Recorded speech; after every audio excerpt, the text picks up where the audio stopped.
함께 나눌 말씀의 제목은 영적 침체에서 빠져나오십시오 라는 제목을 가지고 함께 하나님 말씀 나누겠습니다.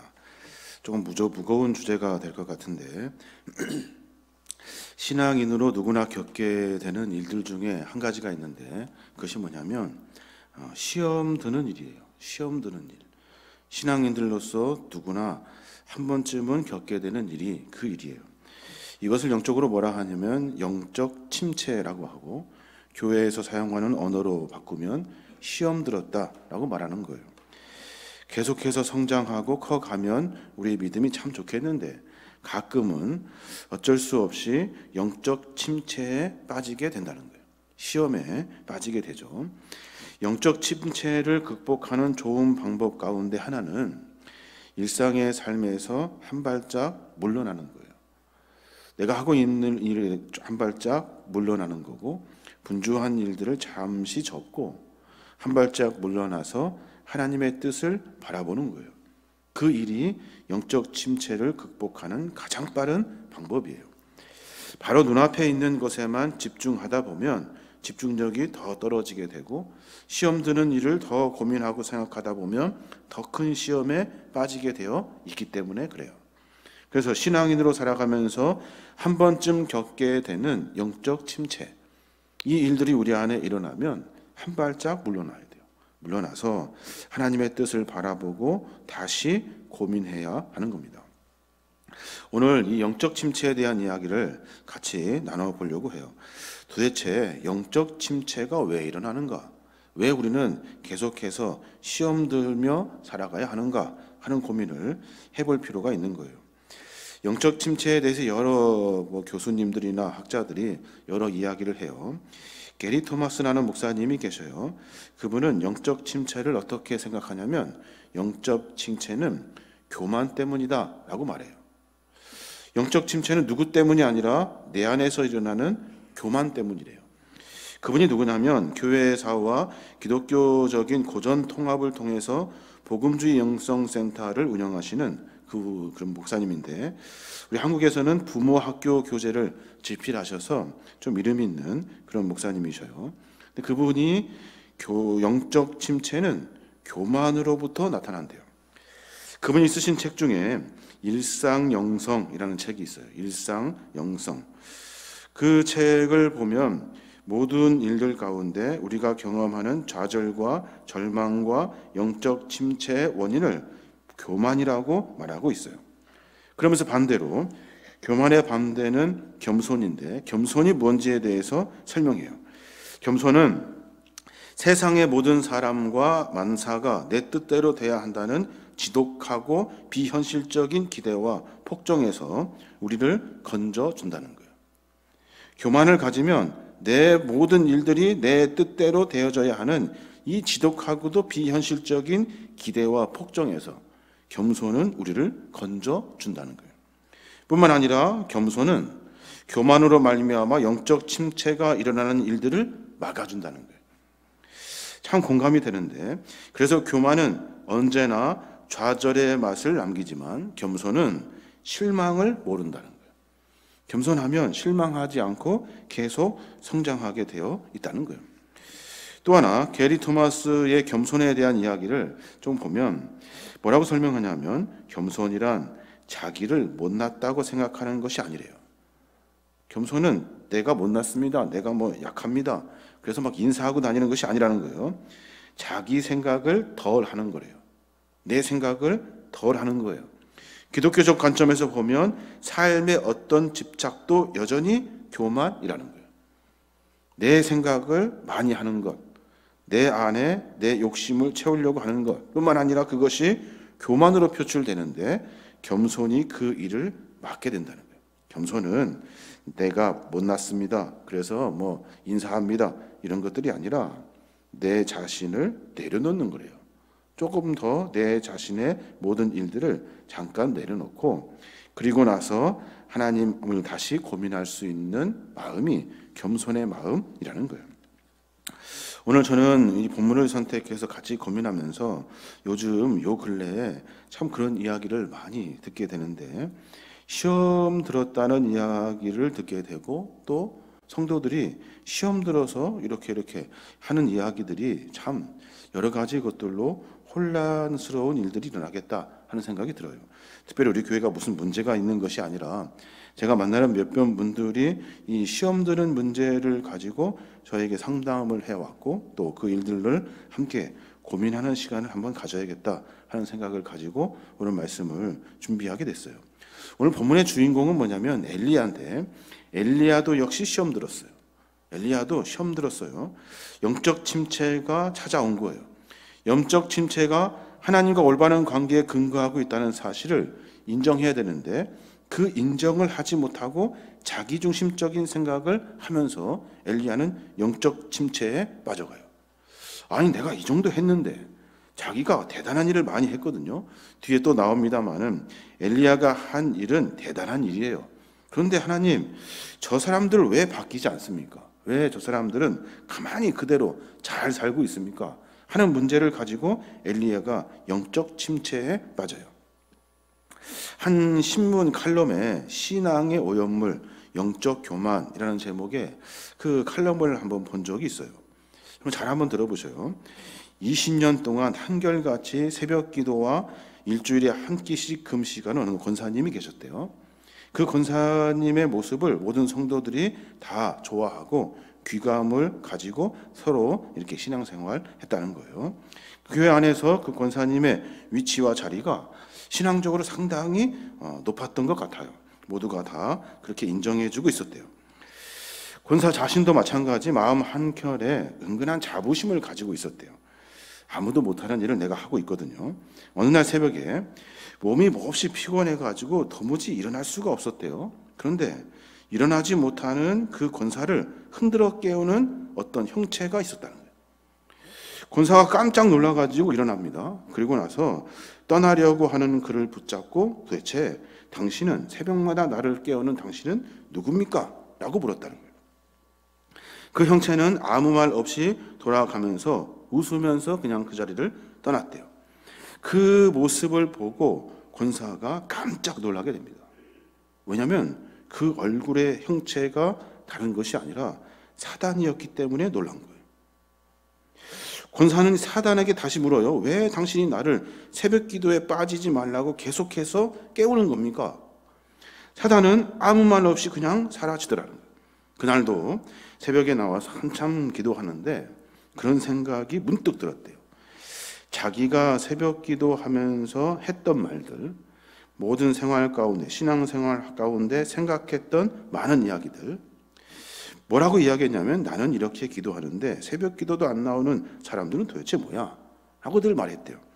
1년에 한 번도 금식 기도 안 하는 목사님은 또 뭐지? 도대체 교인들의 영적 훈련을 어떻게 시키는 거야? 하면서 그 권사가 늘 그렇게 말했대요. 이 교회에서는 나만한 영적인 사람을 찾아보기가 힘들어.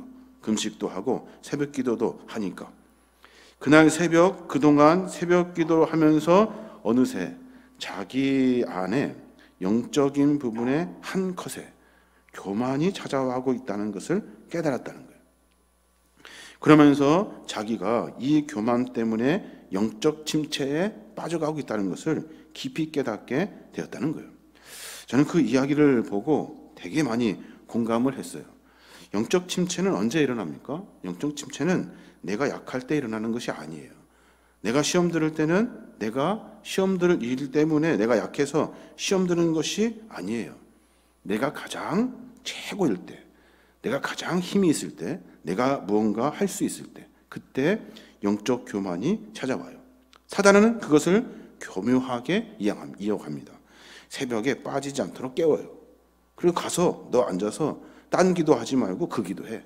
쟤는 왜 새벽 안 나오는지, 왜 쟤는 왜 그렇게 사는지, 왜 금식도 안 하는지, 목사님은 뭐 하는지 그거 생각해야 될 거 아니야. 그래서 깨운다는 거예요.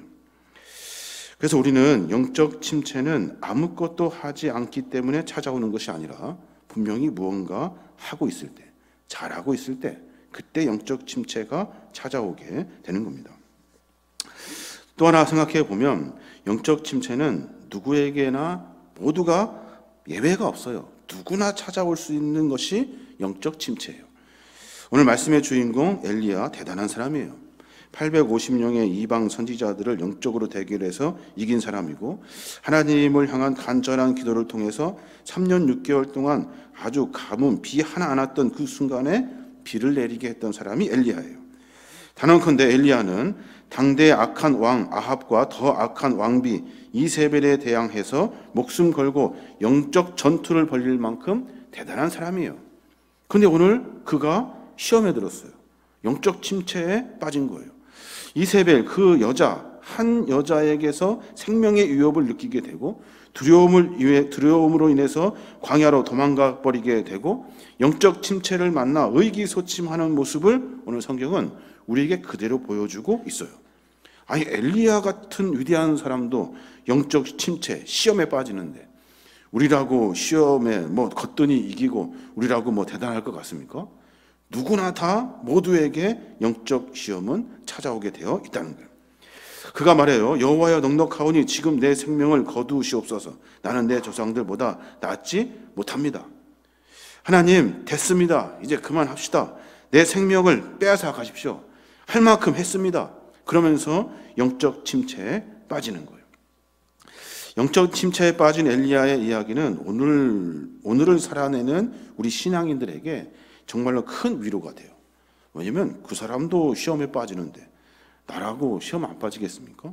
그러니까 괜찮은 거예요. 시험은 늘 우리에게 맞닥뜨려지는 문제예요. 그것을 어떻게 이기느냐 하는 것이 중요하죠. 목회자로 지내오면서 여러 사람들을 만나게 됩니다. 그러면서 깨닫게 되는 것이 한 가지가 있어요. 시험에 빠진 성도들은 은혜가 없어서 시험에 빠지는 것이 아니에요. 은혜가 있다고요. 그 안에 은혜가 있어요. 왜 시험에 빠지냐면요, 은혜가 경험하지 못한 은혜가 더 있다는 것을 알지 못하기 때문에 시험에 빠져요. 여러분 잘 기억하셔야 돼요. 은혜가 없어서 시험 드는 것이 아니에요. 경험하지 못한 더 큰 은혜가 있음을 알지 못하고 깨닫지 못하기 때문에, 기대하지 못하기 때문에 시험 드는 거예요. 오늘 엘리야는 하나님께 수많은 기적과 이적을 행할 수 있도록 능력을 주셨어요. 엘리야는 그 다음에 더 많은 능력을 주실 하나님을 기대하지 못해요. 지금 현재 있는 내 문제를 가지고 하나님 앞에 불평하며 원망하며 이렇게 있는 거예요. 그러니까 영적 침체, 시험은 어디서 오냐면 더 큰 은혜를 기대하지 못하는 마음에서 시작되는 거예요. 이거 큰일 났구나. 여기에서 다 쓰러지겠구나. 이거 문제네 라고 말하는 그 순간 우리는 시험에 빠지게 되는 거예요. 그때마다 더 큰 하나님의 은혜를 기대해야 되죠. 나를 통해서 더 큰 일을 이루실 하나님을 기대하며 살아가는 것, 그것이 우리에게 필요한 거예요. 정리해 보면 시험 드는 것 그리고 영적 침체에 빠지는 것은 교만의 문제라는 거예요. 내가 스스로 뭔가 잘하고 있다고 착각하는 거예요. 그 일들 때문에 다른 많은 일들이 보여지지 않게 되는 거죠. 실망하게 돼요. 그러면서 시험에 빠지게 됩니다. 시험에 빠지면서 뭘 깨닫지 못하냐면 지금보다 훨씬 더 큰 은혜를 주실 하나님을 기억해내지 못한다는 거예요. 그러면 영적 침체에서 빠져나오지 못하게 되는 거예요. 또 하나 시험 드는 이유가 있는데, 영적 침체가 왜 일어나냐면 사실이 아닌 감정 때문에 시험 들어요. 영적 침체는 거기서 일어나는 거예요. 사실이 아니라 감정으로 자꾸 문제를 풀어요. 영적 침체를 극복하기 위해서 우리가 알아야 하는 침체의 원인이 어디에 있는가를 찾아야 되죠. 왜 내가 시험 들었지? 내가 왜 영적으로 침체되어 있지? 엘리야가 하는 말을 본다면 우리가 그걸 쉽게 찾을 수 있어요. 사실에 관심하지 않아요. 엘리야는 어디에 관심을 두냐면 감정에 관심을 둬요. 제가 본문을 새 번역으로 제가 또 이렇게 다시 읽어보면, 주님 이제 넉넉합니다. 저는 이제 충분합니다. 저는 더 이상 참을 수가 없습니다. 제 사역이 허송세월 보내는 것 같습니다. 저는 당신의 종이 되기 위해 노력하고 있지만 아무도 옳은 일을 향하는 사람이 없습니다. 저는 이제 실증이 납니다. 이제 노력해도 소용이 없습니다. 여기에서 엘리야가 맞닥뜨린 사실이 있나요? 사실 없어요. 모두가 다 감정적인 이야기만 해요. 내 감정이 이렇다는 거예요. 됐습니다. 포기합시다. 충분합니다. 참을 수가 없습니다. 허송 생활 보내는 것 같이 낙심이 됩니다. 내 하나님의 족으로 열심히 노력하는데 그것이 아무 소용이 없었습니다. 이제는 실증이 납니다. 뭐예요? 다 감정적인 문제를 이야기하고 있다는 거예요. 사실을 말하지 않아요. 감정은 어때요? 주관적이에요. 자기 생각, 자기 감정을 담아서 이야기하죠. 결국에는 자신이 실패라고 느끼고 있는 거예요. 자기가 지금 낙심됐다고 말하고 있는 거예요. 주관적인 감정을 가지고 이야기하니까. 내 감정, 내 생각, 내 마음. 사실이 아니라 감정의 영적 침체가 시작되는 거예요. 사실은 뭐예요? 엘리야는 850명 이방 선지자들과 싸우면서 승리한 것이고, 엘리야는 이세벨, 그 왕비 이세벨이 그 삶 속에서 이세벨을 이기고 이제 승리의 계가를 불러야 하는 순간이에요. 근데 이세벨이 회개하지 않아요.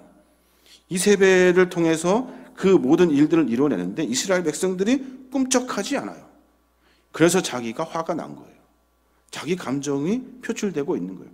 기도 어떻게 해야 되냐면, 하나님, 내가 그 일 했는데 이세벨이 지금 회개하지 않습니다. 하나님, 내가 그 수많은 일들을 했는데 이스라엘 백성들 꿈쩍도 하지 않습니다. 하나님, 어떻게 하면 좋을까요? 하는 기도를 해야 하는데 감정만 표출하고 있는 거예요. 어느 한 장로님이 저한테 전화를 하셨어요. 장로님이 저한테 전화하면서 그런 말씀을 하셨어요. 자신이 하나님의 일을 열심히 하는데 좋게 여기는 사람이 없다는 거예요. 좋게 여기는 사람이. 아니, 그래서 제가 물었어요. 장로님, 몇 명이나 부정적인 이야기를 하던가요? 그랬더니 하시는 말씀이 딱 한 명이라는 거예요. 딱 한 명. 그랬더니 부정적인 이야기를 하는 딱 한 사람밖에 없다는데 그 한 사람 때문에 지금 다 엉망이 돼버린 거예요. 내가 하는 사역, 내가 하는 일, 이 모든 일들이 다 엉망이 된 거예요. 장로님, 왜 장로님은 그 한 사람 때문에 일을 할 수 없다고 느끼십니까? 더 많은 사람이 장로님을 지지하고 있는데, 더 많은 사람들이 장로님을 사랑하고 있는데 왜 한 사람 때문에 그러십니까? 라고 제가 반문했다고요. 장로님의 이야기를 듣고 이런 질문을 던져보면 좋겠는데, 지금 장로님이 비난하는 사람들로 인해, 이 비난하는 사람들로 인해 사실이 변한 것이 아니에요. 사실은 그대로예요. 뭐가 변했어요? 장로님의 감정이 변했어요. 감정이. 우리도 마찬가지예요. 어떤 일이 있을 때 사실을 찾아가야 돼요. 근데 뭘 찾아가요? 감정을 찾아가요. 누가 뭐라고 했는지, 누가 나에게 상처되는 말을 했는지, 누가 나에게 뭐라고 하는지, 이 감정을 쫓아가요. 그러니까 영적 침체에서 빠져나올 수 없게 되는 거예요. 사실은 뭐예요? 사실은 엘리야도 마찬가지고, 사실은 하나님이 감추어 놓은 수많은 사람들이 있다는 거예요. 너 혼자 도망치고 있지? 너 혼자인 줄 알지? 아니라는 거예요. 감추어 놓은 7,000명의 용사들이 있다는 거예요. 오늘 18절에 보면 그래요. 그러나 내가 이스라엘 가운데 7,000명을 남기리니 다 바알에게 무릎 꿇지 아니하고 다 바알에게 입맞추지 아니한 자니라. 하나님, 쟤네들 하나도 바뀌지 않았어요. 그 기적을 보고도 꿈쩍도 하지 않는 이 숭악한 사람들 됐습니다. 이제 포기합시다. 넉넉합니다. 충분합니다. 라고 말하는 엘리야에게 아니라는 거예요. 감춰놓은 7,000의 용사들이 있다는 거예요. 우리는 어디에 움직여요? 사실에 움직이지 않아요. 7,000명이나 되는 후원자들과 기도하는 사람들이 있는 것을, 그거를 보지 못해. 뭐 때문에요? 감정을 보기 때문에. 감정적인 일들 때문에. 그 모든 일들을 다 그르치게 되는 거예요. 엘리야에게 7,000명의 동역자가 남아있다는 사실, 이 사실을 엘리야는 깨닫지를 못합니다. 그렇죠? 결국에는 주관적인 감정을 가지고 사실을 왜곡하게 만들어놔요. 사실은 그렇지 않은데 감정 때문에 그 사실이 왜곡돼 버리고 마른 거예요. 사실을 왜곡하게 하는 것 가운데 하나가 또 뭐예요? 비교하는 거예요. 비교. 오늘 4절은 엘리야가 뭐라고 비교하냐면 자기 조상들보다 낫지 못한다고 말해요. 그 감정이 거기까지 간 거예요. 감정적으로 침체에 빠지고 나니까 자신보다 앞섰던 믿음의 조상들에 대해서 자신이 너무나 비참하게 보이는 거죠. 이것이 우리를 무너뜨리게 하는, 시험 들게 하는, 영적 침체에 빠지게 하는 중요한 요소라는 거예요. 우리는 뭘 말합니까? 지금 현재를 말하지 않아요. 우리는 뭘 말해요? 늘 누구와 비교해서 말해요. 누구와 비교해서 말하는 것은 무엇을 의미합니까? 결국에는 그 감정을 더 상하게 하려고 하는 방법으로 사용되어져 가고 있다는 거예요. 여기서 감정과 사실의 차이가 존재해요. 감정은 실제 내 모습이 아니라 다른 사람과 비교하여 자기를 비하하고 결국에는 영적 침체에 빠지게 되는 거예요. 감정에서 우리를 회복시키는 방법은 나를 향한 하나님의 선한 뜻이 무엇인지 분별하는 거예요. 나를 향한, 나에게 말씀하신, 나를 만나주신 그 하나님이 나를 통해 무엇을 하려 하시는가 하는 것을 깊이 고민해야 하는 거예요. 성경 통독하고 우리가 기도하고 막 그래요.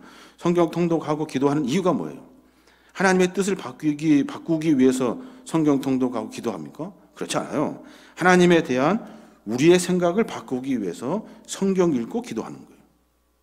내가 생각하는 그 생각이 하나님 보시 합당하지 않기 때문에 하나님을 알기 위해 성경을 보고 성경을 통해서 내가 생각하는 하나님을 바꾸는 거예요. 진실의 하나님으로, 진짜 하나님으로 바뀌어가는 과정이 성경 통독과 기도하는 과정이에요. 오늘 말씀을 묵상하면서 엘리야가 처한 상황을 한번 상상해 보세요. 이방 선지자 850명과 싸워가지고 막 승리했어요. 하늘에서 막 불이 떨어졌다고요. 그리고 모든 지역이 다 난리가 났어요. 그리고 무슨 일이 있었냐면 칼을 들고 850명의 선지자뿐만 아니라 그를 추종한 모든 사람들을 다 죽였다고요. 난리가 난 거예요. 그런데 엘리야가 시험에 빠져요. 감정적인 사실을 깨닫지 못하고 감정적인 문제에 빠져요. 야, 누가 너 잡으려고 한대. 너 죽여버린대. 그 말에 사실은 하나님이 우리와 함께 하시는데 그걸 잃어버리고 그 감정에 무서워서 도망치게 되는 거예요. 사랑하는 여러분, 그 왕비 이세벨의 마음의 변화는 엘리야의 몫이 아닐지도 몰라요. 우리가 늘 생각하는 일들이 있죠. 내가 내 뜻대로 내 계획대로 하는 수많은 일들이 있어요. 그거 하나님이 그분을 통해서 일하려고 안 하실지도 몰라요. 그것은 우리 영역이 아니에요. 하나님의 영역일 수 있어요.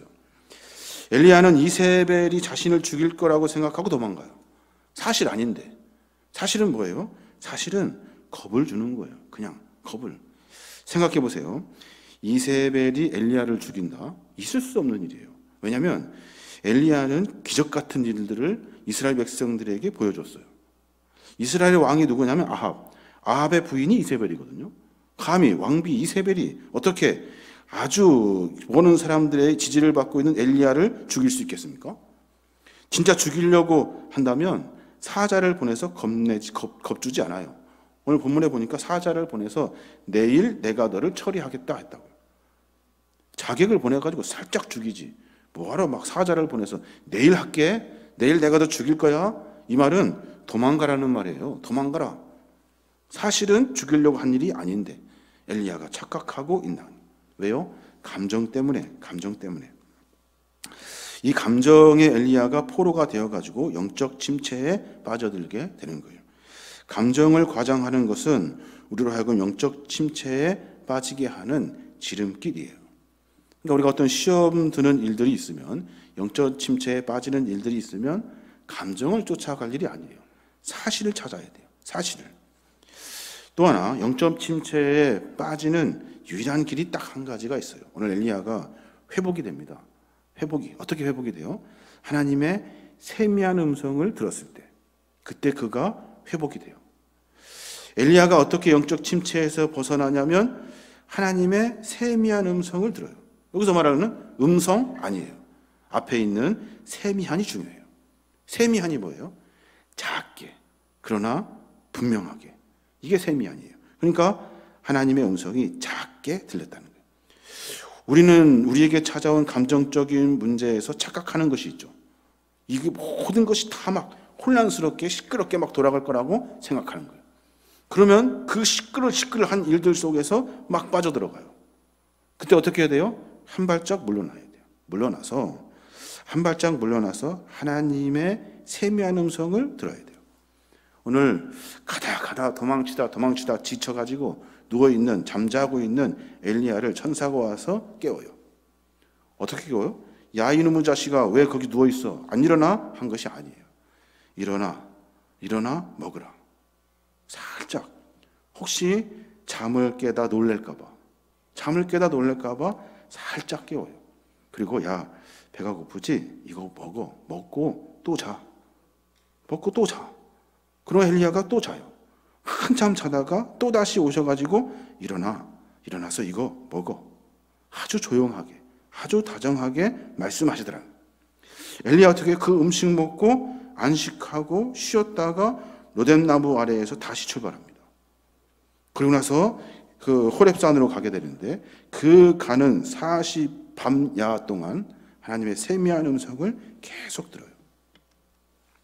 세미한 음성 어떻게 들을 수 있을까요? 어떻게? 사건과 상황에서 한 발짝 물러나서 하나님의 뜻을 쫓고 기도하는 시간이에요. 조용히 하나님 우리에게 무엇을 요구하시는지 듣는 시간이 우리에게 필요해요. 막 정신없이 돌아가는 수많은 감정과 수많은 사건과 일들 속에 빠져가지고 자기가 뭘 하려고 하는 것이 아니라 한 발짝 물러나서 하나님의 세미한 음성을 들으며 나아가는 겁니다. 조용하게, 은밀하게 하나님과 독대하는 시간을 갖는 거예요. 하나님의 기적은 조용한 가운데 일어나는 거예요. 혼란스러운 가운데 일어나지 않아요. 오늘 보니까 하나님과 독대하는 시간을 통해서 엘리야가 분명히 회복돼요. 열왕기상 19장 11절부터 보면 그런 상황을 설명하고 있어요. 하나님은 거기 안 계신대요. 어디 안 계시냐면 여호와께서 지나가시는데 여호와 앞에 크고 강한 바람이 산을 가르고 바위를 부수고 바람 가운데 여호와께서 계시지 아니하며, 크고 강한 바람이 산을 가르고 바위를 부수고 바람 그 속에 있는데 그 안에 하나님은 계시지 않은데요. 바람 후에 지진이 있었어요. 지진 가운데서도 하나님은 계시지 않았대요. 땅이 막 흔들리고 다 뒤집어졌는데 거기 하나님이 계시지 않대요. 지진 후에 불이 있었어요. 불 가운데, 그 뜨겁고 무서운 불 가운데, 나를 죽일 것 같은 불 가운데서도 하나님은 계시지 않았다는 거예요. 그리고 나서 세미한 소리가 있었는데 엘리야가 그 소리를 들어요. 세미한 소리를 듣고 겉옷을 얼굴을 가리고 나가 글귀의 섬에 소리가 그에게 임하여 이르시되, 그래요. 별 일이 다 일어나도 거기에는 하나님이 계시지 않아요. 거기에서 하나님 만나려고 해서는 안 돼요. 한 발짝 물러나서 어떤 일들과 상황 속에서 하나님과 독대하는 시간을 통해서 하나님을 만날 수 있는 거예요. 이게 영적 침체에서 빠져나가는 방법이에요. 사랑하는 여러분, 영적 침체, 시험은 누구에게나 찾아오는 일들입니다. 특별한 일이 아니에요. 이 시험은 늘 있는 일이에요. 근데 이 시험을 잘 이겨야 돼요. 첫 번째 어떻게 해야 돼요? 교만하지 마십시오. 하나님 앞에 교만해서는 안 돼요. 늘 내가 겸손하게 하나님의 뜻이 무엇인지 찾아야 돼요. 그것이 우리 안에 있어야 돼요. 또 사실이 아닌 감정에 사로잡히면 안 돼요. 그러면 감정으로 말미암아 더 큰 시험에 빠져요. 뭐가 진짜인지 가짜인지를 분별해낼 수 있어야 하는 거예요. 그래야 우리가 그 감정으로 말미암아 영적 침체에 빠져들지 않는다는 거예요. 빠졌어요. 어쩔 수 없이 빠졌어요. 어떻게 해야 돼요? 빨리, 최대한 빨리 한 발짝 물러나야 돼요. 물러나서 하나님과 독대하는 시간을 가져야 돼요. 혼란 속에서는 하나님의 음성이 전혀 들리지 않아요. 물러나서 하나님이 나에게 무엇라고 말씀하시는가, 하나님의 뜻은 무엇인가 고민하는 시간이 우리 안에 있어야 돼요. 그러면 하나님은 찾아와 주셔요. 찾아오셔서 나에게 말씀하셔요. 세미한 소리로, 작지만 명확하게, 분명하게 말씀하셔요. 엘리야는 그것 가지고 다시 출발합니다. 사역을 다시 시작하고 하나님의 일을 감당하는 것을 볼 수가 있어요. 오늘 조금 무거운 얘기를 제가 드린 것 같아서 죄송한데 우리의 신앙의 모습을 한번 깊이 점검해 봤으면 좋겠습니다. 시험 들 수 있습니다.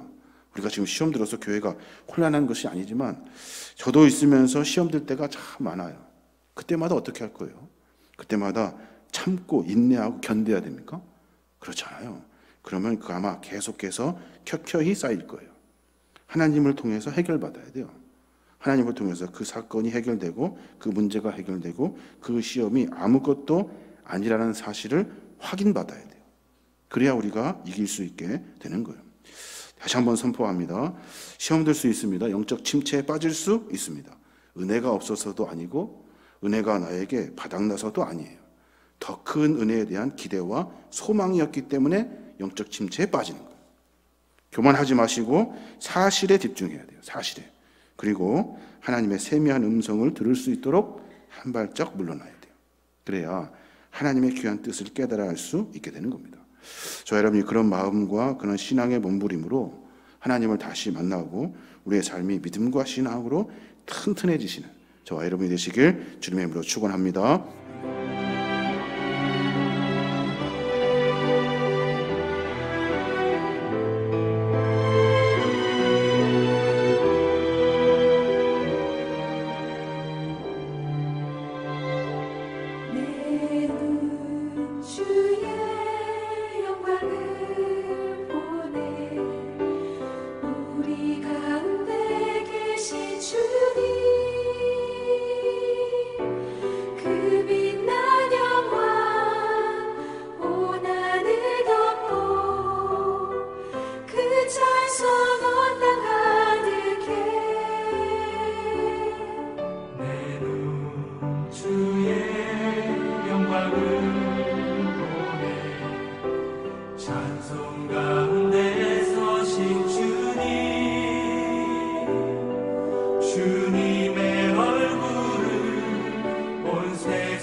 열방 중에서 주를 섬기게 하소서.